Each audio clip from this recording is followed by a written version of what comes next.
my friend, is completely cut off from ground realities. And he chose to selectively comment on some aspects of the situation, particularly with reference to Pakistan. So therefore, the value and credibility of his remarks are in serious doubt. Pakistan's legitimate counter-terrorism operations are not directed against the brotherly people of Afghanistan and are only meant to neutralize the persistent threat of terrorism emanating from Afghan soil, and our actions are in full conformity with the right to self-defense and international humanitarian law.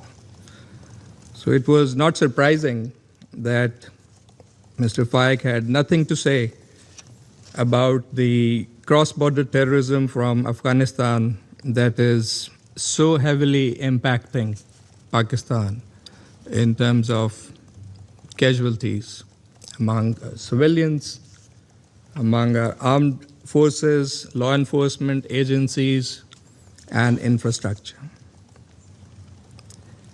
And Madam President, given India's animosity towards Pakistan and the sole objective of its Afghan policy being to destabilize Pakistan,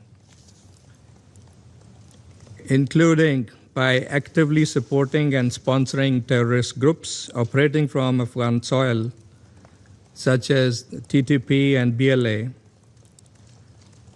the remarks of the Indian representative come as no surprise.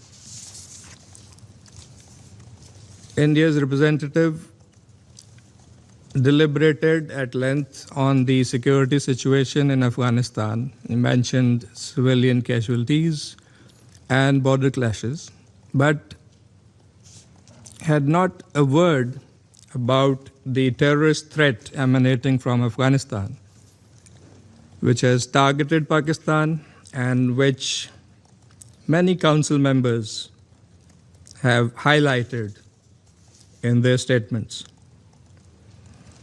But there is a reason for that. It is India's complicity in all of this. We have provided irrefutable evidence of India's collusion with terrorist groups that are engaged in orchestrating violent attacks against Pakistan.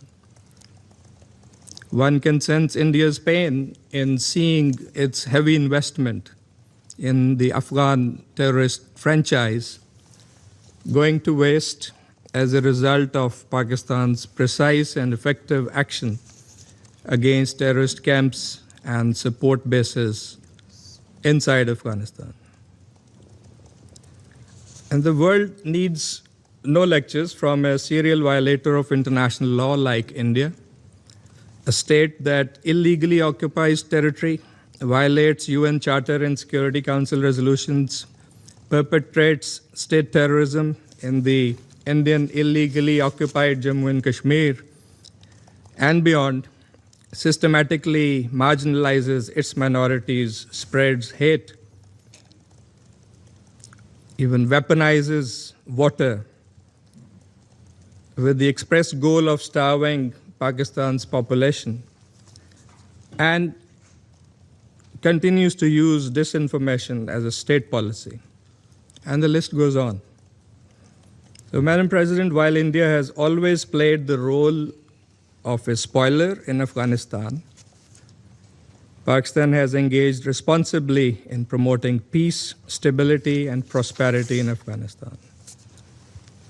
But these goals can only be promoted if the Taliban regime fulfills its commitments with respect to counterterrorism, inclusive governance, and upholding the rights of Afghan women and girls, three key areas that were highlighted by the council members in today's discussion.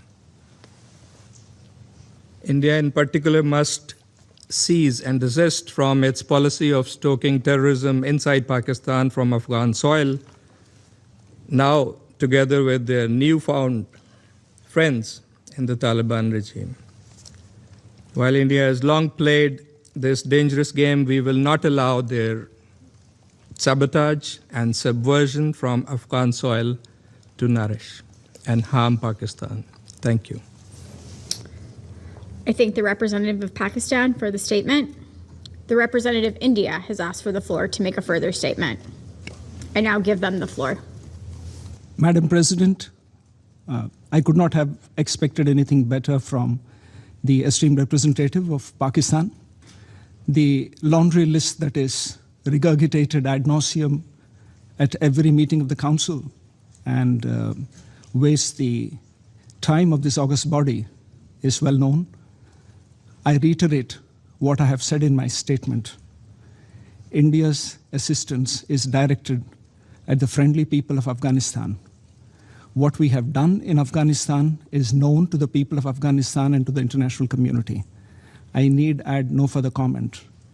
As far as problems in Pakistan are concerned, Pakistan would do well to look in the mirror and look at problems within rather than blame my country for what it faces. Thank you, Madam President. I thank the representative of India for the statement.